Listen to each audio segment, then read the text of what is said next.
La vidéo qui va vous être présentée ici est un extrait de séance en thérapie des schémas, qui est une thérapie cognitive des troubles de la personnalité, mais qui, au-delà des troubles de la personnalité, peut être en fait étendue à toute personne qui dans sa vie est aux prises avec ce qu'on appelle des croyances dysfonctionnelles, des croyances limitantes.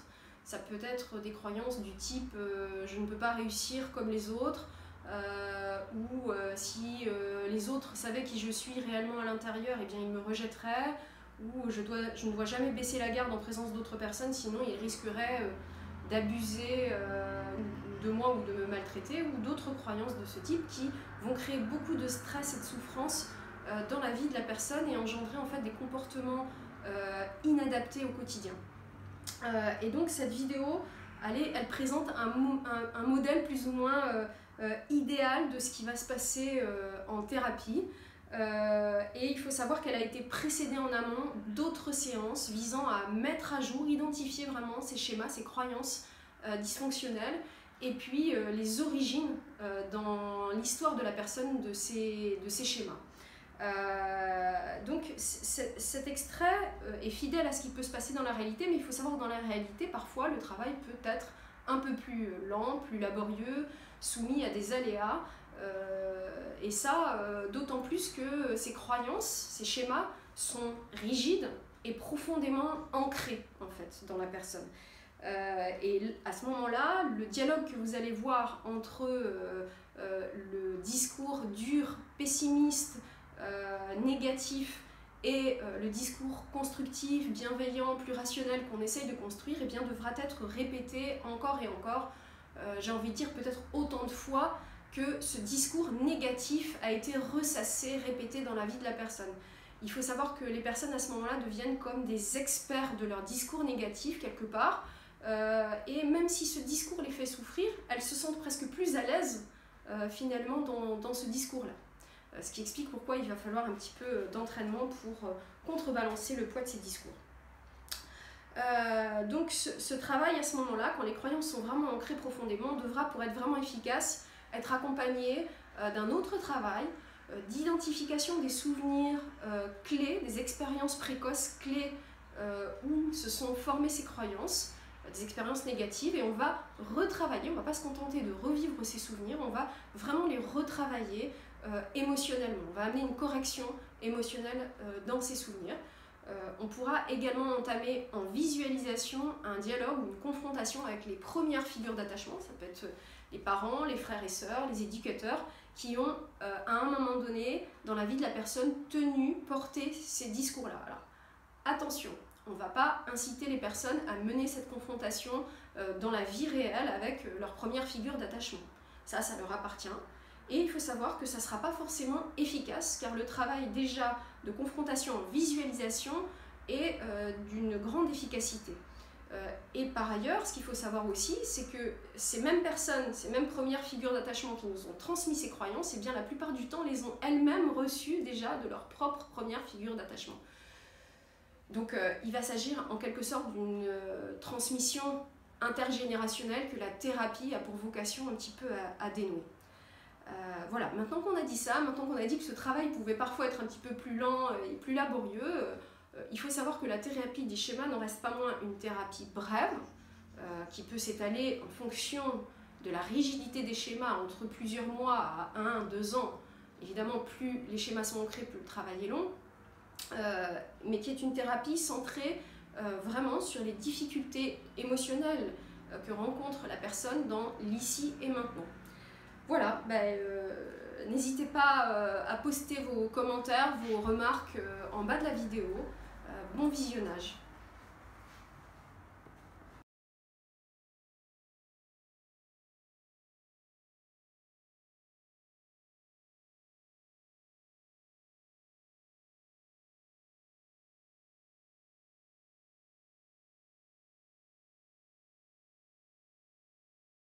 Je crois que la vie est rose, mais en fait c'est un peu plus compliqué que ça. Il suffit pas de vouloir quelque chose pour que ça se produise. La vie, c'est pas comme des pochettes surprises où on gagne à tous les coups. La vérité, c'est que j'ai pas l'expérience pour ce nouveau projet, que je vais y aller la fleur au fusil et qu'on va me cueillir au décollage, quoi. Dis donc Nadia, avec un discours comme ça à l'intérieur de la tête, il me semble que c'est normal que vous soyez découragée. C'est un discours sacrément négatif. Donc c'est déjà bien de l'identifier aujourd'hui, c'est la première étape. Rappelez-vous ce qu'on a vu lors des précédentes séances, le fait que les discours intérieurs qu'on se tient à soi-même, en général, sont le fruit de conditionnements, de discours qu'on a déjà entendus maintes et maintes fois dans notre enfance, dans notre parcours, et puis qu'on a fini par intérioriser. Et puis ça donne ce qu'on appelle en thérapie des schémas le fameux mode adulte punitif. Ça correspond un petit peu au surmoi de la psychanalyse. Est-ce que c'est ça là qui s'exprime à travers votre émotion en ce moment ? Pour moi, c'est pas un discours négatif ni pessimiste. Pour moi, c'est la réalité. Alors, c'est vrai, j'ai envie d'y croire, j'ai des rêves, mais au fond, je sais que c'est vrai.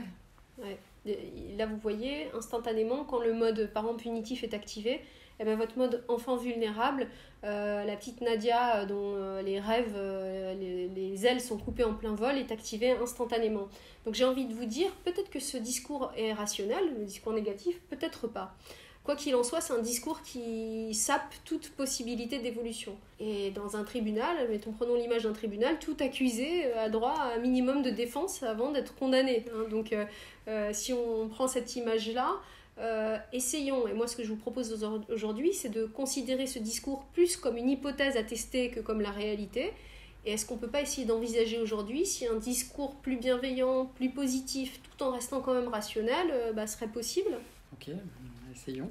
Bon, c'est bien. Alors la première étape qu'on doit mener ensemble, c'est déjà d'identifier clairement ce discours négatif. Il faut connaître un ennemi avant de s'y attaquer.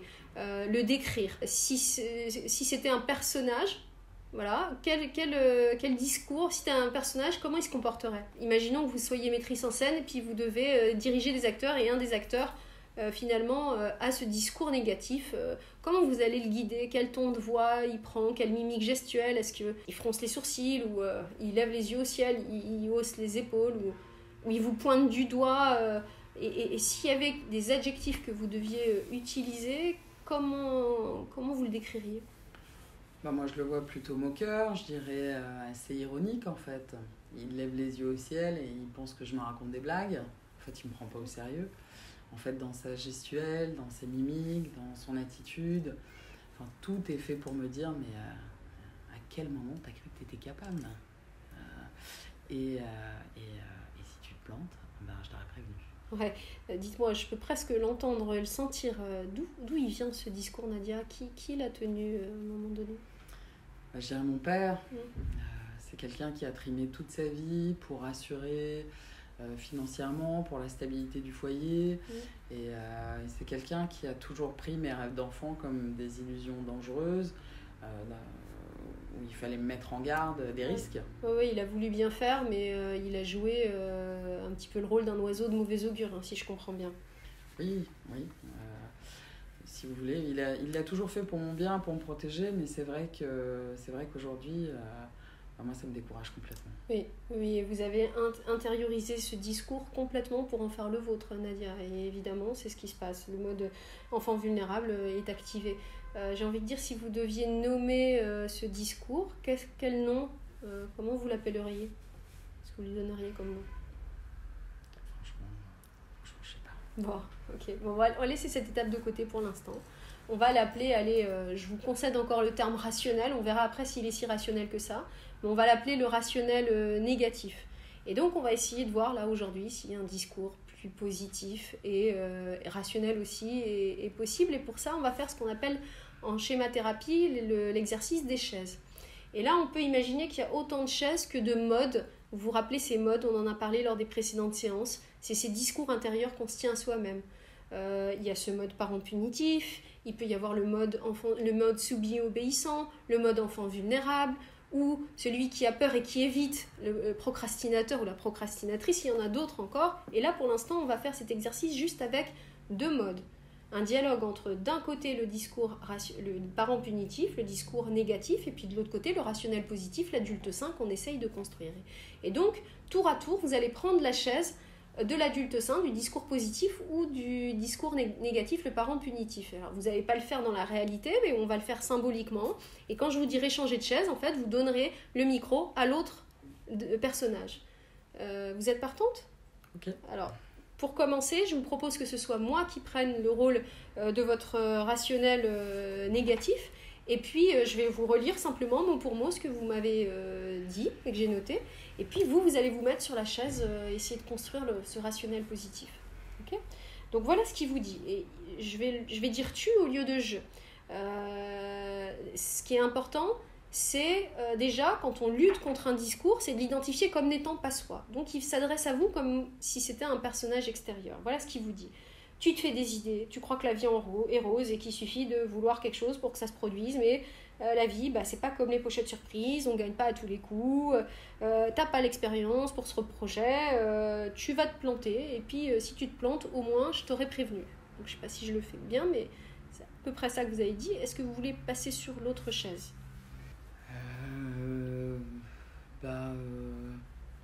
Ça peut aussi bien se passer. Après tout, il y en a d'autres qui ont essayé et qui ont réussi. Alors, et puis Marc croit en toi. Qu'est-ce qui se passe là ? Est-ce que vous êtes convaincu dans ce que vous êtes en train de dire ? Non, on ne peut pas dire que je suis convaincu. Qu'est-ce que vous vous dites intérieurement ? Que Marc, il ne sait pas vraiment à qui il a affaire. Que tu lui as sorti le grand jeu, que tu lui en as mis plein les yeux, tu as sorti les paillettes, etc. Mais qu'il va très vite se rendre compte qu'au fond, il n'y a rien de solide, que tout ça, c'était un peu du make-up et que en fait, t'es pas à la hauteur. Qui c'est qui parle là maintenant ? Mon rationnel négatif. Oui, il me semble que vous avez changé de chaise. Oui, c'est vrai. Bon. Il me semble que le rationnel négatif, là, c'est comme s'il prenait plus d'aplomb et il était en train de devenir encore plus moqueur. Je le vois dans votre attitude physique. Est-ce que vous pouvez, allez Nadia, changer de chaise à nouveau et faire parler le rationnel positif ? Et si vous avez du mal, si c'est difficile, vous inquiétez pas, moi je viendrai en appui. Ok. Bon, c'est pas facile comme exercice. Pourquoi dire qu'il n'y a rien de solide ? Nadia a quand même fait des grandes choses. Si elle occupe aujourd'hui son poste, c'est qu'elle a des compétences. Alors là, on dirait que vous y croyez pas du tout, Nadia. Là, j'ai mon rationnel négatif, comme vous dites. Et là, il me dit oui, mais là, il ne s'agit plus de jouer dans un bac à sable, là. Marc, il compte sur toi et tu n'as pas le droit de le décevoir. Est-ce que tu penses que tu seras à la hauteur ? Je ne suis pas sûre que tu donnes le change cette fois-ci. Ouais. Changer de chaise à nouveau, Nadia. Non, là, je bloque là. Ok, vous voulez que je vous vienne en appui et que j'essaye de moi-même avoir le discours rationnel positif ? Ouais, je peux. Ok. Bon, moi, je vais m'adresser directement, je ne vais pas m'adresser à vous, je m'adresse directement à ce discours, à ce rationnel négatif, et j'ai envie de lui dire tout simplement parce que être à la tête d'une filiale d'un grand groupe international avec un tel chiffre d'affaires, c'est jouer dans un bac à sable. Il me semble que Nadia, elle a tenu les rênes de cette filiale pendant des années, elle a porté sur son dos la responsabilité de beaucoup de grosses négociations à très fort enjeu qu'elle a menées avec doigté et avec succès, et que si Marc lui fait confiance, Marc n'est pas un philanthrope, c'est vraiment sur la base de ses réussites très concrètes et pas sur la base du déclaratif. Et je pourrais peut-être rajouter que de toute façon, tant qu'on n'a pas essayé, on ne peut pas savoir si c'est possible ou si c'est pas possible. Donc monsieur le rationnel négatif, au lieu de montrer à Nadia toutes les manières dont ça pourrait mal se passer, vous pourriez peut-être essayer de l'encourager un petit peu plus. J'ai l'impression que mes paroles vous touchent un peu. C'est vrai que j'avais pas vu les choses sous cet angle en fait. C'est comme si j'avais gommé toutes mes réussites, c'est fou. Ouais, vous voyez bien que quand ce mode parent punitif, ce discours négatif, ce schéma est activé, en fait, tout accès à une autre réalité est complètement bloqué. C'est comme s'il y avait un circuit d'inhibition réciproque dans le cerveau, et quand le schéma d'échec est activé, eh bien, finalement, il y a beaucoup plus d'arguments qui viennent en faveur de ce schéma-là qui nous reviennent en mémoire, et tous les arguments qui contredisent, finalement, il y a une sorte de blackout dessus. Donc j'ai envie de dire, s'il y a des choses dans le discours que j'ai tenu qui vous ont interpellé, qui vous ont parlé, allez-y Nadia, essayez de reformuler les choses à votre manière pour construire votre propre rationnel positif. Alors je dirais que Nadia, en matière de gestion de stress, c'est plutôt pas mal débrouillé. C'est quelqu'un qui a quand même montré une grande résistance au stress, qui avait les épaules pour et qui a su porter à terme des négociations. C'est quelqu'un qui n'a jamais abandonné, qui n'a jamais fait porter le chapeau à qui que ce soit. Et comment vous vous sentez là, quand vous dites ça? Bah, j'ai envie d'y croire. Mais si votre rationnel négatif est encore là, on va pas faire comme s'il n'était pas là, hein. Plutôt qu'il s'exprime en sourdine et qu'il continue à être malveillant dans votre quotidien, bah allez, s'il a quelque chose à dire, on va lui sortir du ventre. Donnez-lui le micro, Nadia, faites-le parler. Ben, c'est facile de se lancer dans des nouveaux projets, de prendre des risques. C'est un peu plus difficile de les rendre pérennes. La vérité, c'est que tu vas couler la boîte de Marc et que dans 2-3 ans, vous vous retrouverez sans rien. Alors, allez-y, changez de chaise, Nadia.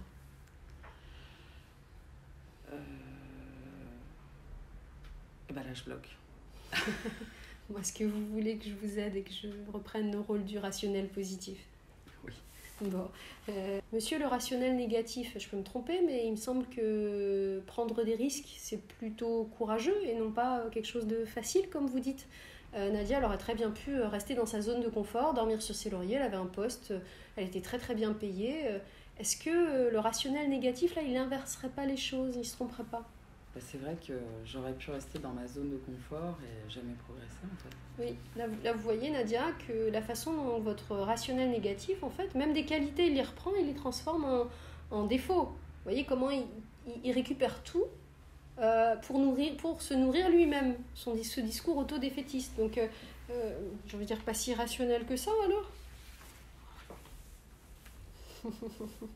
Bon, alors, s'il n'est pas si rationnel que ça, et si ce qu'on a dit est juste, allez-y, on ne va pas s'arrêter là. En quoi est-ce courageux et non facile de prendre des risques?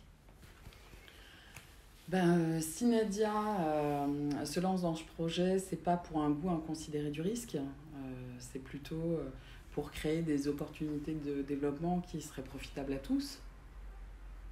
Et d'ailleurs, oui, vu sous cet angle, c'est plutôt courageux en fait de prendre le risque d'un échec personnel au profit du collectif, parce qu'en fait, si elle échoue, elle en assumera les conséquences personnellement. Par contre, si elle réussit, combien d'emplois créés, combien de familles sauvées de la précarité?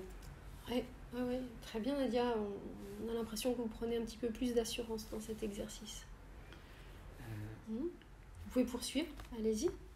Là, en fait, j'ai mon rationnel négatif qui me dit tu te convaincs, tu t'auto-persuades, mais la vérité, c'est que tu n'es pas à la hauteur et que tu ne l'as jamais été. En natation, tu n'as jamais été une grande championne. Ta première boîte, tu l'as coulée. Et aujourd'hui encore, tu n'as pas réussi à être à la tête de ton groupe. Donc, encore une fois, tu te lances dans des projets alors que tu sais que tu n'as pas les moyens de les mener. Bon. Et là, j'ai mon rationnel positif qui me répond si Nadia n'est pas à la tête de son groupe, c'est parce qu'elle a justement envie de changer. Oui, c'est vrai, elle a chuté, on ne lui a pas fait de cadeau, surtout en tant que femme, mais elle a persévéré, elle n'a jamais abandonné et elle n'a jamais fait porter ça à personne. Ouais, vous avez en plus beaucoup plus d'expérience maintenant, Nadia. Vous savez ce que c'est que diriger des hommes, j'ai envie de dire, avoir vraiment des responsabilités, beaucoup plus qu'auparavant. C'est vrai. C'est vrai que je sais mieux gérer les risques et j'en ai en tout cas l'expérience et c'est parce que j'ai chuté aussi que j'en ai l'expérience. Et c'est d'ailleurs pour ça que Marc a fait appel à moi, il l'a dit. Je peux changer de chaise? Bien sûr, il me semble que vous commencez à maîtriser l'exercice. Allez-y. Alors là, j'ai mon rationnel négatif qui me dit mais à quel moment tu as cru que tu arrivais à la cheville de Marc? Mais j'ai mon rationnel positif qui répond il n'est pas question de se comparer à Marc. Chacun a des compétences différentes, mais complémentaires.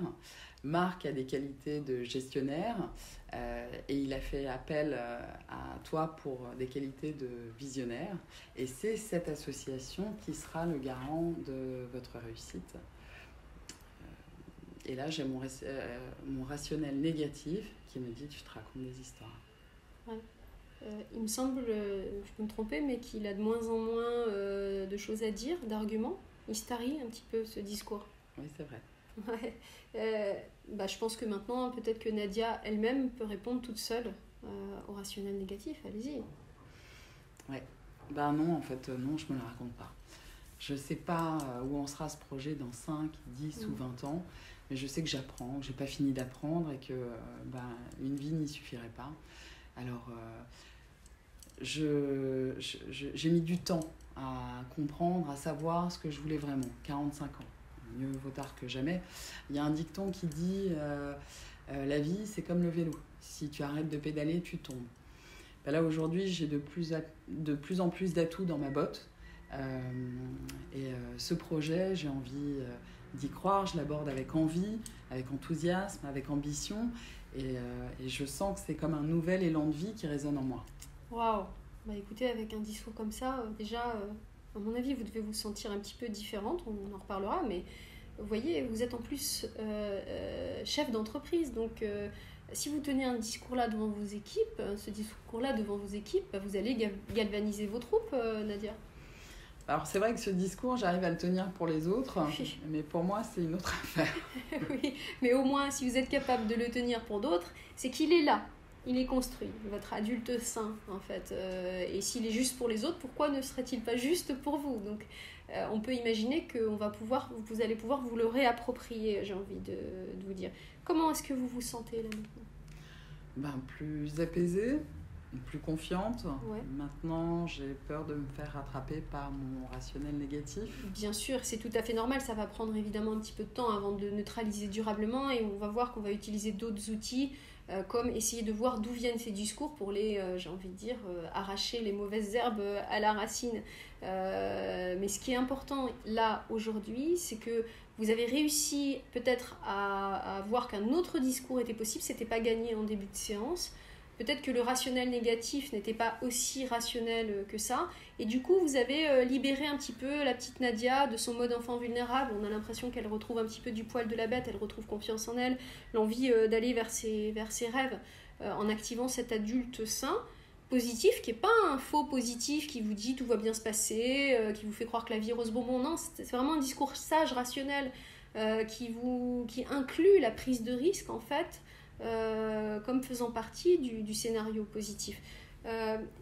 Alors là maintenant, si on doit le nommer, ce discours, si on doit lui donner un nom, peut-être qu'il vous semblera déjà plus un discours, moins la réalité. Comment on va l'appeler? Moi, me viennent des noms comme le désabusé, le détracteur ou l'oiseau de mauvais augure. C'est ce que m'inspire en tout cas la tonalité que vous avez pris quand vous donnez le micro à ce discours, mais c'est à vous de déterminer le nom de façon à ce que ensuite, dans les prochains jours, quand il s'exprime, vous puissiez clairement l'identifier. Moi, je l'appellerais bien le désabusé aigri. Vous savez, ces personnes qui sont jamais allées au bout de leur ambition et qui sapent les initiatives des autres. Oui, très bien, je le note, évidemment. Et pour le positif, comment vous l'appelleriez?